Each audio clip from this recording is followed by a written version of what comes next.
हे WhatsApp legend. तो अभी एक न्यूज़ आ रही है नेपाल से, जहां पर नेपाल ने इंडिया के दो सबसे मशहूर मसालों को बैन कर दिया है, MDH और एवरेस्ट को। और ये कोई नेपाल अकेला करने वाला देश नहीं है, उससे पहले सिंगापुर और हांगकांग भी भारत के इन्हीं मसालों को बैन कर चुके हैं। तो एग्जैक्टली ऐसा क्या हुआ कि जिसकी वजह से नेपाल को ये मसाले को बैन करना पड़ा? एक्चुअली उनके अकॉर्डिंग ये बताया जा रहा है कि इसमें एक तरीके का सब्सटेंस पाया जा रहा है जो कि कार्सिनोजेनिक है, मतलब कि इथाइल ऑक्साइड उसमें पाया जा रहा है। अब ये एग्जैक्टली इथाइल ऑक्साइड है क्या, इसका क्या इंपैक्ट होता है, कैसा होता है, इसके बारे में अगली स्लाइड में मैं आपको सब एक्सप्लेन कर देता हूं। Just see. तो एग्जैक्टली इथाइल ऑक्साइड है क्या, इसके बारे में देख लेते हैं कि इथिलीन ऑक्साइड जो है ये एक फ्लेमेबल, मतलब कि ज्वलनशील है, ज्वलनशील गैस है, मतलब कि अगर ये तेजी से जलने वाली है। और दूसरी चीज ये इसका कोई कलर भी नहीं है, ये कलरलेस एंड फ्लेमेबल ज्वलनशील गैस है।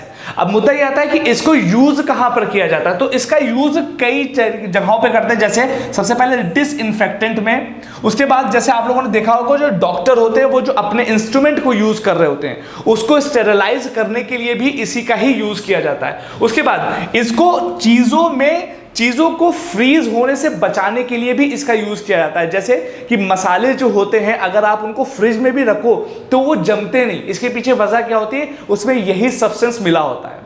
ठीक है, तो इसके कई एप्लीकेशन है, लेकिन एक लिमिट से ज्यादा जब इसको यूज किया जाता है तो इसकी वजह से बहुत ज्यादा प्रॉब्लम हो जाती है। और United state of national cancer institute ने ये तक बताया, ये भी प्रमाणित किया है कि इससे दो प्रकार के कैंसर, जैसे कि लिम्फोमा एंड द ल्यूकेमिया, ये दोनों कैंसर इसकी वजह से हो सकते हैं अगर इसकी लिमिट क्रॉस कर जाती है। उसके बाद अब ये जब न्यूज आई तो भारत की तरफ से भी तो कुछ रिस्पांस होना चाहिए था। तो भारत की तरफ से जैसा कि आपको पता है कि फसाई जो हमारी संस्था है जो कि फूड के स्टैंडर्ड और सेफ्टी के ऊपर काम करती है, उसने इसके रिस्पांस में बोला है कि ऐसा कुछ भी नहीं है, हमने सारे मानदंड को मानने के बाद ही यहां पर कोई प्रोडक्ट बनाया जाता है। अब ये तो फसाई का रिस्पांस था। अब आपके लिए क्या जरूरी है कि फसाई एग्जैक्टली है क्या, उसके बारे में एक दो इंफॉर्मेशन। फसाई एक ऐसी बॉडी है जो इंडिया में फूड की सेफ्टी और स्टैंडर्ड के ऊपर देने वाली अथॉरिटी है, जिसको 2006 में food safety and standard act 2006 के तहत बनाया गया था। चूंकि एक्ट के तहत बनाई गई, इसका मतलब ये एक स्टैट्यूटरी बॉडी है। दूसरी बात, ये जो काम करती है ministry of health and family welfare के अंतर्गत ये बॉडी काम कर रही होती है, और इसका जो हेडक्वार्टर है वो दिल्ली में है।